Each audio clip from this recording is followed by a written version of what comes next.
Ladies and gentlemen, welcome back to another Fallout 76 video on the channel. It's update day. The servers are currently down as I'm recording this. They may be up for you, I don't know. They might still be down. They're meant to be down for a good few hours though, because there's meant to be background changes going on and server improvements and whatever else they're doing behind the scenes. But there's a bunch of bug fixes to go over, so we're going to be going through them all. If you find any that you think massively stands out or you've got any opinions on them, get them down in the comments. But for now, let's dive straight in. So if you enjoy, hit the like button, make sure to subscribe, and let's find out what is going on in this week's update. I say this week, and it's saying that like we get an update every week. I don't know. But anyways, this is it. So update is July the 26th, as you will know, because you're watching this video. Unless you're watching in the future, then you're a bit outdated. But for now, this is the update. So today we're going to be getting this update for Steam. It's only 3 gig, PlayStation 7 gig, and Xbox 10.7 gigs. So the title of this video will probably be Fallout 76 just got a 10 gig update, just because. Yeah, so don't bother comment below. My update was only 3 gig. Yeah, because I don't bloody care. Alright. Anyways, going on to the bug fixes. Here we go. So we've got art ones up first. So the Black Jack-o'-lantern helmet now correctly emits smoke and flame visual effects. I didn't know this was a thing yet. I don't know if I've actually unlocked it. I'm at like rank 86 or 87 now. I might have unlocked it. I haven't got a clue. I haven't went through the rewards in a long time, but never mind. Apparel, we've got Under Armour's no longer clip through the Vault Survivor outfit. A lot of stuff that really shouldn't be happening. Like, you would have thought they'd have spotted this during the testing phases, but clearly they didn't. Beds, characters no longer clip into Wavy Willard's waterbed when climbing into the top bunk. Then we've got chairs. When seated in the throne of bone, the character's hand now correctly rests on the skull. Then on the next one, we've got workbenches, which says meat no longer appears to partially float during the cooking animation that plays while using the Chuck Wagon cooking station. So in the first bunch, nothing really massive changes in these ones here, but they are changes that realistically needed to be done. Just little ones, but they do make a little difference. So happy days about them. Camps and workshops now. So this was the big one that I did see when I actually read through it all. So first one here, the Settler Forager ally can once again give daily quests to the player. Now this has been stopped for what, nearly a year I think now, where this has been down because basically the Settler Forager had a daily quest where when you complete it you get a legendary weapon, and he was giving away basically explosive pepper shakers. Now this was obviously not meant to be a thing. It got cancelled out in the PTS, and this was the only way to actually get them, so they disabled it. And after about, I don't know what, 10 months now or something, they finally give us the daily quests back. So who knows, maybe if you get lucky you might still get one, but you would have thought after 10 months they probably fixed it, so never mind. Appliances, the Wavy Willard's bubble blower is now located in the same row of items as the Wavy Willard's bubble machine instead of appearing in a row by itself. The Fetch Collectron is now correctly classified as a robot. Addressed an item duplication exploit, so one dupe glitch fixed there. There was also an exploit that could enable a player to move items from a public workshop to their camp. This was something that you used to be able to do, where you could do it with Atomic Shop or Nuclear Winter items. They were meant to have got rid of a good few of them, so clearly they must have missed an odd couple of items or something like that, and now it's meant to be fixed. The amount of camp budget consumed by log cabin porches is now consistent with other porch variants. Yay. Classical columns can now be snapped on top of one another. The build limit for Dr. Bone's skeleton mannequin is now consistent with other mannequin variants. Survival tents, the scrap box no longer faces the wrong direction on the rusted AP survival tent. I can't even remember noticing that. I can't remember seeing people complain about it. But the fact that they redid that, like on the original APC survival tent, it was the wrong way. And then on the new version, they also did it. Like, who's in charge of making these things, man? Like, come on. Challenges, we've got killing robots with a voice of Set now correctly progresses the kill robots with a revolver. The voice of Set is just a legendary variant of a revolver for anyone that doesn't know. Weekly fixed an issue that prevented a kill a huge creature weekly challenge from progressing correctly. I'd never noticed any bugs with it, but clearly there was some issues. Combat. Explosive weapons attacks in VATS no longer increase the critical hit meter twice. Then we have events and quests changes. So in this one, there was a couple that were Kind of good ones in a way, so let's go straight over them. Eviction notice corrected a small area near the rad scrubber where players would take far less rad damage than intended while the rad scrubber was broken. So when the rad scrubber breaks, it releases a bunch of radiation damage. There was some little hidden place where you could stand and not really get hit by it too much, and it's been fixed. Eviction notice, the rad scrubber's windmill now correctly stops turning when the rad scrubber needs repairs. A little like kind of nice detail there.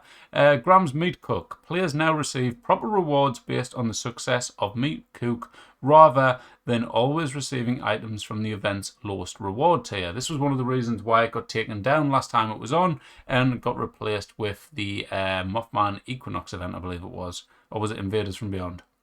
I can't remember. But anyways, Graham's meat cook. Graham will no longer wander around the meat cook to explore other areas in the forest region. Why would he? It's his bloody meat cook. Should never have happened, but it did. Never mind. This is one that I actually did like. The Strangleheart no longer visually appears to regenerate health while taking damage from players. It was really annoying. You stand there shooting into it with your bloody Gatling plasma or something, and the health's like this, going down. It's like bobbing back up, and it was really annoying, but that seems to be fixed now according to these. Invaders from Beyond, when speaking with Homer at the Black Mountain Ordnance Works, selecting "That's all for now" response will actually now close the dialogue. Invaders from Beyond fixed an issue that could prevent dialogue from starting correctly when attempting to speak with Homer at Black Mountain Ordnance Works. Lovely.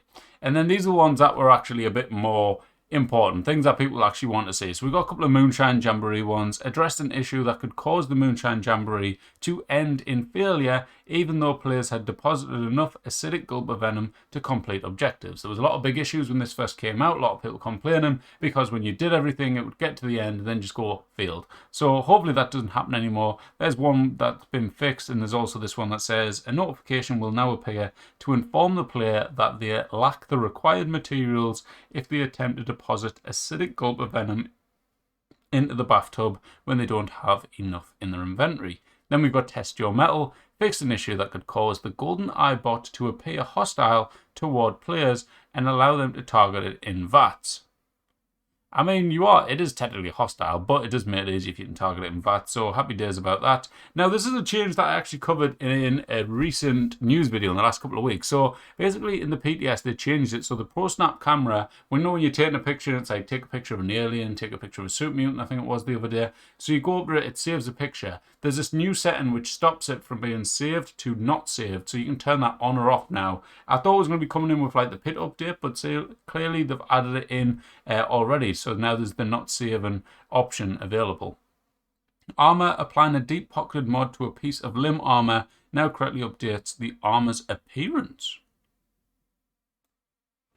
I've been playing this game for 3 years and I did not know that changing it to deep pocketed changed the appearance. So it's either it's been bugged all this time or I'm an idiot. But to be fair, you've always got a costume on, so you never see, do you? So I don't know. Anyways, energy weapons. The item condition for energy weapons now degrades at a more reasonable rate. There's one of the big ones, guys. This was like probably one of the main reasons we got this update. There was a big fuss because of the last update. Basically, Tesla rifles and a bunch of other energy weapons were degrading a lot faster. Some people were also saying the railway rifle, and I think the fixer people were saying was breaking faster. I never had any issues with the fixer, but I never bothered trying to use the railway. But Tesla rifles definitely were breaking a little bit fast. Some people were exaggerating, I think, but they definitely were breaking faster than what they used to. But it's now meant to have been fixed. So happy days. We'll have to see what rate they now get destroyed at and if it's good enough, who knows. Anyways, on to the next one. We've got energy weapons. Made improvements to the automatic barrel mods for the ultrasight laser gun so that they can perform comparably with automatic barrel mods for the normal laser gun. Okay. Exploit, addressing exploit that enable players to trade items that are not normally untradeable. Melee weapons, a description of the invader skin now correctly states it can be applied to batons. Power armor, the Skull Raider name prefix now appears correctly after applying the Skull Raider paint to pieces of power armor. Quest items fixed an issue that could prevent a character with a large stack of quest items in its inventory, like government supplied requisitions, from loading into a world. I didn't know that was a thing. I've never heard anyone have the issue, but glad that it's being fixed. Range weapons. When firing an automatic weapon while affected by the frozen status, the weapon sound effects now more closely match its visual effects. So happy days. Basically, it was going da da da da, and really you were slowed down, so the noise was going. You get the gist. Anyways, localization, these ones are all basically just translations. There was a couple of errors with the translations. It's all now been fixed. Perk cards, when the player has both the awareness and stabilized perk cards equipped, all types of damage reduction will now be correctly displayed. AMT, revived players now receive health regeneration for the full duration stated on the EMT perk card. Didn't know that was an issue either. Anyways, server stability, fixed an issue that could cause a crash in normal gameplay. And then you've got a few random ones at the end here where we've got character creation. There was an issue where basically you were trying to make a character when you had 3 characters and it wouldn't let you make another one. Then we've got controls. Attempting to open the map while running a holotape game no longer causes the controls to become unresponsive.